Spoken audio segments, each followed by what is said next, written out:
एक ही फ़न तो हमने सीखा है, जिससे मिलिए उसे खफा कीजिए, लेना देना किसी से है नहीं। ये क्या मामला है कि दुश्मन बना लेते हैं हम लोगों को सवालों की वजह से, ये मसला कुछ और है? यहाँ पाकिस्तान में मसला ये है कि हर आदमी को सच पसंद है, और ये मसला यूँ है कि सच सिर्फ उतना सुना जाता है जितना हमें सूट करता है। इमरान खान पाकिस्तान का मुस्तकबिल हैं? मुझे नहीं लगता, कोई ख़ास ऐसी कोई खुशफहमी है नहीं। मुझे गाड़ी चलाने के लिए सड़क मुयस्सर नहीं है, पैदल चलने वाले को फुटपाथ मुयस्सर नहीं है, पीने का पानी लोगों को आप दे नहीं सके। उसके बाद जब आपसे सवाल किया जाए तो आप कहते हैं जिंदा भुट्टो, तो फिर मैं आपको पूछूंगी वो भाई भुट्टो से सानू की। आप समझते हैं वैसे कराची के शहरी कि कराची सूबा अलग होना चाहिए? कराची सूबा बन गया, सपोज चलाएगा कौन? ये MQM। इन्होंने पहले जो कराची के साथ किया वो क्या है, उसका हिसाब किताब कौन देगा? अल्ताफ भाई के कहने पे 90 पे खड़े होकर के एक माफ़ी मांग ली और उसके बाद फिश आंधी लगी है। अस्सलाम वालेकुम जी, मैं हूं मुदस्सिर इकबाल। और जब आप टेलीविज़न देखते हैं, ख़ासतौर पर न्यूज़ मीडिया, तो बहुत सारे ऐसे चेहरे, बहुत सारी ऐसी आवाज़ें आपको सुनने को मिलती हैं जो बिल्कुल मुनफरिद होती हैं अंदाज में अपने, और अपने सवालात और तुंदो तेज़ लहजे में। तो एक ऐसे तुंदो तेज़ लहजे के एंकर जब आप उनको सुनते हैं तो ऐसा लगता है कि कोई भौचाल आ रहा है, और कहाँ कहाँ भौचाल आ रहा है वो उनके मेहमान जिस जमात के साथ मौजूद होते हैं, तो उनकी क्या ज़ाती ज़िंदगी भी इतने ही तुंदो तेज़ लहजे के साथ होती है, इतने ही तुच्छ सवालों के साथ होती है, या वाकई वो भी इसी तरह से हंसते खेलते हैं जिस तरह से इस वक्त मैं बात करना आगाज़ कर रहा हूँ। मेरे साथ इस वक्त मौजूद हैं बोल न्यूज़ पर इस वक्त सीनियर एंकर पर्सन हैं, अपना प्रोग्राम करते हैं, जनाब नूरुल आरिफीन सिद्दीकी साहब। Thank you sir. भाई कैसे हैं आप? अल्हम्दुलिल्लाह, अल्लाह का शुक्र। अल्लाह ये सबसे पहले तो मैं आपको एक छोटा सा वाक़या सुना दूँ, अगर आप इजाज़त दें। अपने नाज़रीन को भी वाक़या वो बड़ा ज़रूरी है।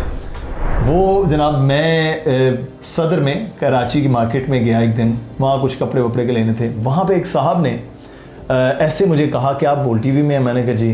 कहते वहाँ पे नूरुल आरिफीन साहब होते हैं। मैंने उनको देखा, मैंने कहा अच्छा, अब ये कोई ऐसी मामला होगा, कोई धमकी वमकी वाला तो नहीं है लगाना चाहते? उन्होंने कहा जनाब वैसे एंकर हैं ही नहीं पाकिस्तान में। मैंने कहा जी बिल्कुल ठीक है, हुआ क्या है? कहते हैं वो तो बस ऐसे उड़ा के रख देते हैं सबको। तो उन्हें हमारा सलाम कीजिए, पहले तो आप उनका सलाम कबूल करें। दूसरा ये जो आप सबको उड़ा के रख देते हैं, ये क्या चक्कर है? एक ही फ़न तो हमने सीखा है, जिससे मिलिए उसे खफा कीजिए, लेना देना किसी से है नहीं, प्लॉट परमिट जानता नहीं, काम से मतलब है, काम मेरा जुनून है, सामने वाला कौन है सानू की, जो काम है मेरा वो करना है, पूछना है। आप नाराज़ हों या खुश हों, मेरा काम है, मेरा हक़ है सवाल पूछना, जवाब ना देना आपका इस्तेहक़ाक़ है, मत दीजिए। पब्लिक तक मैसेज कन्वे हो जाएगा कि आप जवाब देने से राह फरार इख्तियार कर रहे हैं। दैट्स ऑल, ये मेरा मकसद है। ये पिछले दिनों में एक चीज़ चल रही कि आपने भी एक वीडियो भी किया, कुछ धमकियां सी आपको मिलती रही कुछ सियासी जमातों के लीडरान की जानिब से। मैं सियासी जमातें नहीं कहूँगा, कुछ लीडरान की जानिब से। ये क्या मामला है कि दुश्मन बना लेते हैं आप लोगों को सवालों की वजह से, ये मसला कुछ और है? ज़ाहिर है कि मामला वही सवालों का होता है, वो जो तेज़ी तुंदी जिसका आप जिक्र फरमा रहे थे अपने इब्तिदाइये में, वही होता है। लोगों को जवाब देना, एहतसाब के कटहरे में खड़ा होना पसंद नहीं है। यहाँ पाकिस्तान में मसला ये है कि हर आदमी को सच पसंद है, ये मसला है। और ये मसला यूँ है कि सच सिर्फ उतना सुना जाता है जितना हमें सूट करता है। आपने जैसे मेरी शख्सियत के बारे में, मेरे काम के बारे में, मेरी ज़ात के बारे में सच बोलना शुरू किया, मैं आपसे नाला हो जाऊँगा, मैं आप पर खफा हो जाऊँगा कि आपकी इतनी जुर्रत कैसे हुई, आपने मेरे बारे में जो है वो सच बोलना शुरू कर दिया। ऐसे ही उन लोगों को, लेकिन ये कोई पहली मर्तबा नहीं है। पाकिस्तान में मीडिया के साथ ये सारी चीज़ें बहुत पहले से होती रही हैं। अब तो खैर ये है कि माहौल अल्लाह का शुक्र है पहले से बहुत बदरजहा बेहतर हो चुका है, इसलिए ये चीज़ों को टैकल आराम से किया जा सकता है। फिर प्लस शायद अब कुछ अपने भी दांत आ गए हैं, तो ये सब चीज़ों को टैकल करने में मुश्किल नहीं होती। अच्छा, ये हर वक्त आप सख्त सवाल ही कर रहे होते हैं, कभी कोई अप्रिसिएशन भी दे दिया करें हुकूमतों को, चाहे वो सूबाई हो, वफाकी हो, नून लीग हो, पीपल्स पार्टी हो, PTI। ये बड़ी हैरत अंगेज़ बात मैं आपको बताने वाला हूँ। अगर आप मुझसे पूछें कि मैं पाकिस्तान पीपल्स पार्टी में से किसी से मुतासिर हूँ, तो शायद मेरा जवाब सुनकर के आपको धचका लगेगा, बल्कि उस एक शख्सियत को भी धचका लगेगा जिसके बारे में बात करने जा रहा हूँ। अच्छा, मुराद अली शाह। अच्छा, CM सिंध। मैं अपने प्रोग्राम्स में उनको क्रिटिसाइज़ करता हूँ, और मैं इसलिए क्रिटिसाइज़ नहीं करता हूँ उनको क्योंकि मेरा कोई लेना देना है। मुझे सिर्फ अपने सूबे, अपने लोगों, कराची वालों, सिंध वालों, इंटीरियर सिंध में जो हाल है, मैं सिर्फ उस पर कुड़ता हूँ। और जब मैं कुड़ूँगा तो फिर मैं आपको कटहरे में खड़ा करूँगा। आप 10 साल से हैं, आपका मतलब आपकी जमात, और अगर डिलीवरेबल्स को इंश्योर नहीं कर पाया गया है, अगर लोग कुत्ते के कांटे से मर रहे हैं, अगर बच्चों को कुत्ते की वैक्सीन ना मिलने के सबब कोई बच्चा सरेराह अपनी माँ की गोद में अपना दम दे रहा है, अगर कोई औरत खुदा न खास्ता उसके साथ कोई मामला हो रहा है रोड पर, अगर कोई मामला ऐसा हो रहा है जिस पर आवाज़ उठाना बनता है और मैं चुप कर जाऊं या मैं मसलहत कोशी बरतूं, तो इसका जवाब तो मुझे अल्लाह को देना है। इसलिए मैं ये सारी चीज़ें करता हूँ। वरना अगर ज़ाती ज़िंदगी के हवाले से बात की जाए तो उनकी जो एक पैशन है, उनका जो कमिटमेंट होता है, मोस्टली जो नज़र आ रहा होता है उनकी प्रेस कॉन्फ्रेंसेस में, उनके एड्रेसेस में, जब वो बात कर रहे होते हैं, मीडिया को हैंडल कर रहे होते हैं उस एक वक्त में। लेकिन जब हम ऑन ग्राउंड देखते हैं, आपने इंटीरियर सिंध में सड़कों के ठट लगा दिए, बहुत अच्छी बात है, मेरा सूबा है, कोई एक जगह भी अगर उसमें बेहतरी आती है तो मुझे ज़ाती तौर पे ये अल्लाह जानता है खुशी महसूस होती है। लेकिन जिस शहर में मैं हूँ, जिस शहर से ये हुकूमत चलाई जा रही है, जो इसका सूबाई दारुल खिलाफा है, उसकी हालत ये है कि मुझे गाड़ी चलाने के लिए सड़क मुयस्सर नहीं है, पैदल चलने वाले को फुटपाथ मुयस्सर नहीं है, पीने का पानी लोगों को आप दे नहीं सके। उसके बाद जब आपसे सवाल किया जाए तो आप कहते हैं जिंदा भुट्टो, तो फिर मैं आपको पूछूंगा नहीं वो भाई भुट्टो से सानू की। तो इसका मतलब है कि आपकी भी सुलह जो है वो नहीं हुई है। मुझे एक बात बताएं, ये जब भी हम फ़ोन करते हैं किसी जमात को, वो आपके हवाले से बड़े नाराज़, देखा ना, यही बात मैं कर रहा, वो आपके हवाले से हमें सबसे पहला ताना मारते हैं, जनाब आपके नूर अल्लाह रफ़ीन साहब ने ये हमारे साथ कर दिया, हमारे लीडर के साथ ये कर दिया, हमारे साथ ये कर दिया। ये जो धमकियाँ शमकियाँ, आपकी इज़हारुल हसन साहब से सुलह हो गई नहीं हुई? सुलह एज सच कि उन्होंने फ़ोन करके कोई कंपनसेशन की, ऐसा तो कुछ भी नहीं हुआ। अच्छा। बस वो मामला वहीं तक रह गया, वो मामला बस वहीं तक रह गया। मेरा ख्याल है कि शायद उनको एहसास हो गया होगा, या शायद किसी ने एहसास दिला दिया होगा, अल्लाह गॉड नोस। कभी ऐसा हुआ कि किसी लम्हे को डर लगा हो कि आपने किया, किसी ने धमकी, इंसान है ना, इंसान तो फिर वो इंसानी फितरत है, कभी ऐसे किसी लम्हे में आज से चंद साल पहले अब कभी डर लगा हो, खौफ आया हो? नहीं, बसों में सफ़र करता था उस वक्त मुझे गन पॉइंट पे कलमा पढ़ा दिया गया था, मुझे उस वक्त भी डर नहीं लगा। हाँ, एक ख्याल ज़रूर था कि यार मेरी जेब में मेरी माँ की दवा की पर्ची है, पता नहीं लाश कितने दिन बाद घर जाएगी, अल्लाह जानता है, उसका रसूल गवाह है, सिर्फ ये ख्याल था, डर नहीं। मैं जवान हो रहा था तब से कराची में MQM की सियासत देख रहा था, फाइटिंग होती थी, कुछ तो खून बहता था, सब कुछ होता था। बसों में सफ़र करता था तो किसी को लूटा जाए ना लूटा जाए, मेरी कनपटी पे ज़रूर बंदूक इखलाक़न कोई रख देता था, तो मैं ढीठ हो गया। अच्छा। फिर डर लगना भी ख़त्म हो गया। शुरू में शायद कभी लगा करता होगा जब मैं अवाइल उम्री में था, उसके बाद अब तो ये है कि एक आदत सी हो गई। अब तो अगर कुछ बहुत दिनों तक ना हो, कोई टेलीफोन ना आए या मुझे ना बताया जाए कि भाई ये काम मत करना, वहाँ मत जाना, इस जगह पे जाने से गुरेज करो, तो ऐसा लगता है कि जैसे मैं डगर से हट गया हूँ। मैं आपसे मुख्तसर ये सवालात कुछ करने लगा हूँ। आप समझते हैं बैसियत कराची के शहरी कि कराची सूबा अलग होना चाहिए? कराची सूबा बन गया, सपोज, चलाएगा कौन? अच्छा। ये MQM नहीं चला सकते। ये अपनी दिहाड़ी से इनको फुर्सत मिले तो करें ना। इन्होंने पहले जो कराची के साथ किया है वो क्या है, उसका हिसाब किताब कौन देगा? अच्छा, ये लोग चलाएंगे, ये जो कह रहे हैं कि अब अगर लाशें गिर जाएंगी तो भी हम सूबा लेंगे, ये लेंगे। इन्होंने पहले जो लाशें गिराई हैं उसका हिसाब दिया इन्होंने। अल्ताफ़ भाई के कहने पे 90 पे खड़े होकर के एक माफ़ी मांग ली और उसके बाद टेंटे फिश, मतलब अंधी लगी है। 15,000 खिलाड़ियों को आपने पवेलियन भेज दिया बकौल आपके। अगर अव्वल तो 15,000 कबूर को दिखाना अभी बाकी है, लेकिन अगर 100 अफराद की लाश भी गई उनके घरों पे, कोई कंपनसेशन हो सकता है? आप कल भी लीडर थे, आप आज भी लीडर हैं। कल 1992 में आप किसके कंधे पे बैठ कर के गए थे सब जानते हैं। पहला सवाल मैंने इन मौसूफ से वही पूछा था 90 पर। इन्होंने मुझसे कहा मुझे अपना क्वेश्चन पेपर दिखाएं। मैंने कहा सॉरी, मैं नहीं दिखाऊंगा। मैंने इनसे कहा कि आप एजेंसियों के परवरदा हैं। वो जुमला आज भी इनकी याददाश्तों में महफूज है। वो एक खार जो है वो इनको, तो मैंने कहा, तो मैंने घर से थोड़ी कहा, ये बात तो आपने नेशनल मीडिया पे कबूल ही है। मैंने इनसे ये पूछा कि जनाब आप इस बात की गारंटी दे सकते हैं कि सुबह का भूला दोबारा एक बार फिर अपना रास्ता नहीं भूलेगा? इन्होंने ऑन एयर कहा, यूट्यूब पे आप चेक कर लीजिए आमिर खान साहब का इंटरव्यू, इन्होंने कहा इस बात की कोई गारंटी नहीं है। मतलब आपका दीन धर्म नहीं है, आप मुझे कैसे कटहरे में खड़ा कर सकते हैं? ये लोग सुबह चलाएंगे। खालिद मकबूल सिद्दीकी साहब बड़े मोहतरम है, अल्लाह उनको शफ़ाए कामिला आजिला अता फरमाए। वज़ीर IT, कंप्यूटर खोल के बंद कर लेंगे वो, 10 रुपये की शर्त लगाता हूँ, इसलिए अब वो वजारत से हट गए ना। अमीनुल हक साहब मुझे टेलीफोन करके मीडिया विंग से वो कहा करते थे, यार मैं अपना मेहमान फलाना मेहमान भेज रहा हूँ, अरबपति मेहमान, ज़रा ख्याल करना। जब तक एश्योरेंस नहीं मिल जाती थी उनका मेहमान मेरे स्टूडियो में नहीं आता था। ये सूबा चलाएंगे, मतलब गॉड फॉरबिड यार। मतलब इमरान खान पाकिस्तान का मुस्तकबिल हैं? नहीं, मुझे नहीं लगता।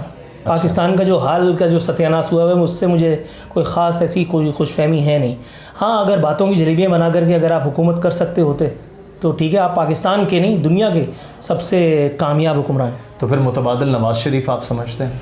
मुतबादिल कुदरत खुद पैदा कर देती है, इसके लिए मुझे और आपको टेंशन लेने की ज़रूरत नहीं है। इमरान खान का मुतबादिल कौन होगा ये अल्लाह रब्बुल इज़्ज़त और फ़ैसला करने वाले फ़ैसला कर लेंगे। और एक बात मैं आपको बताऊं, फ़ैसला करने वालों को किसी एक ख़ास शख्स की ज़रूरत कब पड़ जाए, कब पेश हो जाए, मतलब इसके बारे में कुछ भी कहना कब्ल इस वक्त होता है।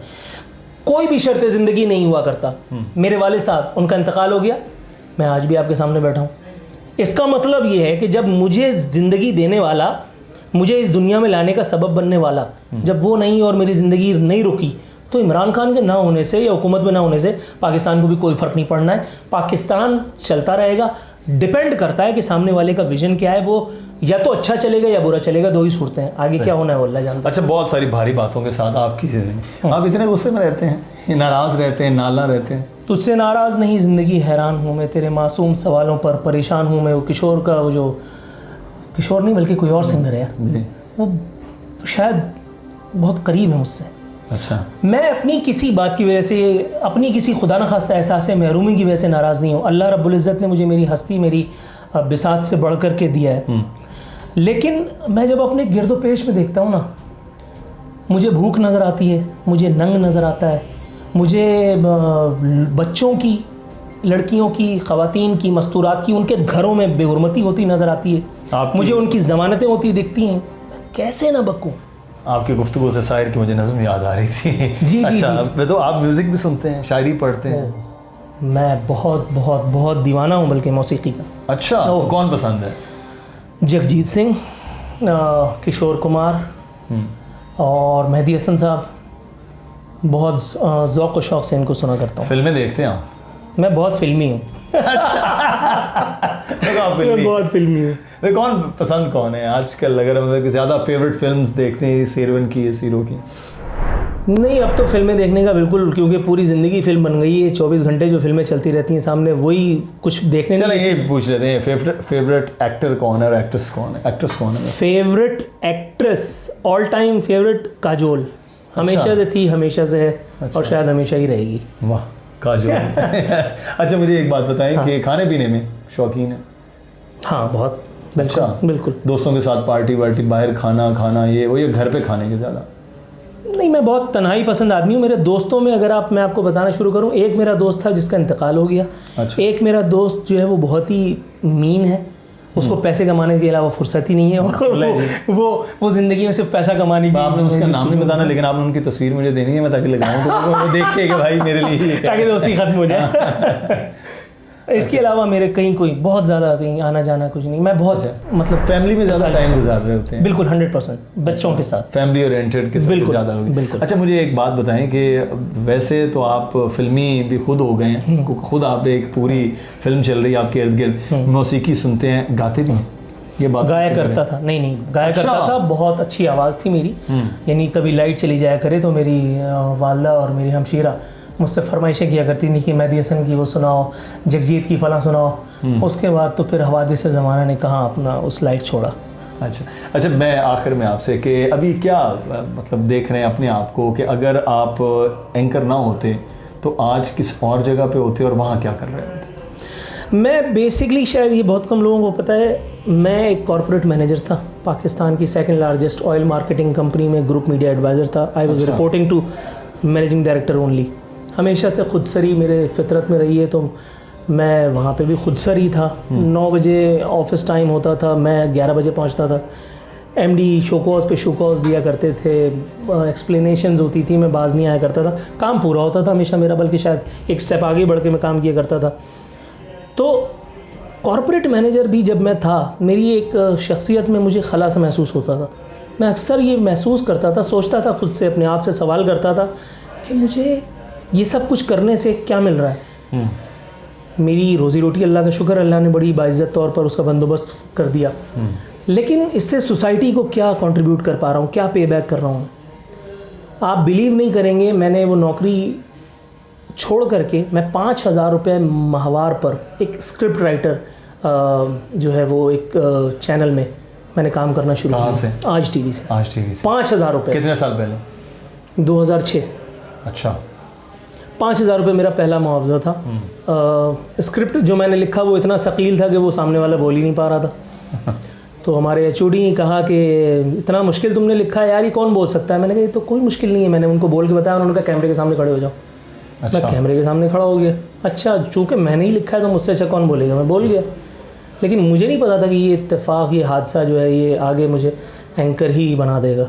वो फिर पाकिस्तान का पहला इन्वेस्टिगेटिव क्राइम शो था जिसमें बहुत सारी छापामार कार्रवाइयाँ ये और वो बहुत सारी चीज़ें मैंने की, लेकिन वो ऐसे ही था जस्ट फॉर फन। मैंने कहा यार चलो चल रहा है सिलसिला, चलाने दो, मतलब तनख्वाह तो महीने की उतनी मिलनी है ना, मुझे तो तनख्वाह से मतलब था। अब उसमें मैनेजमेंट काम कुछ भी गए तो मैं, लेकिन ये है कि वो सफ़र 2006 में शुरू होने वाला, आप 15 साल पे मुहीत, और उस 15 सालों में आपने ढेर सारे दोस्त और दुश्मन बना लिए। दोस्तों में तो कम ही है आपके, ये बकौल आपके एक का इंतकाल और दूसरा मीन हो गया, लेकिन दुश्मनों की तादाद बहुत ज़्यादा है। लेकिन आपके चाहने वालों की तादाद जो है वो उसमें बेपनाह इजाफा होता है हर आने वाले वक्त में, जिसकी एक छोटी सी मिसाल मैंने अपने नाज़रीन को भी और आपको भी। वो तो इज़्ज़ो मंतशा हो तो ज़िल्लो मंतशा। बहुत शुक्रिया नूरुल आरफीन साहब, सीनियर एंकर पर्सन हमारे साथ मौजूद थे। जनाब, आपका अगर कोई सवाल है नूरुल आरफीन साहब के से मुतालिक तो आप ज़रूर कमेंट कीजिएगा इस वीडियो में, ताकि भाग कहीं नहीं सकते, हम इनको पकड़ लेते हैं। बहुत सारे लोग नहीं पकड़ सकते, लेकिन मैं पकड़ सकता हूँ, तो पकड़ेंगे, फिर उनसे वही सवालों के जवाब जानेंगे।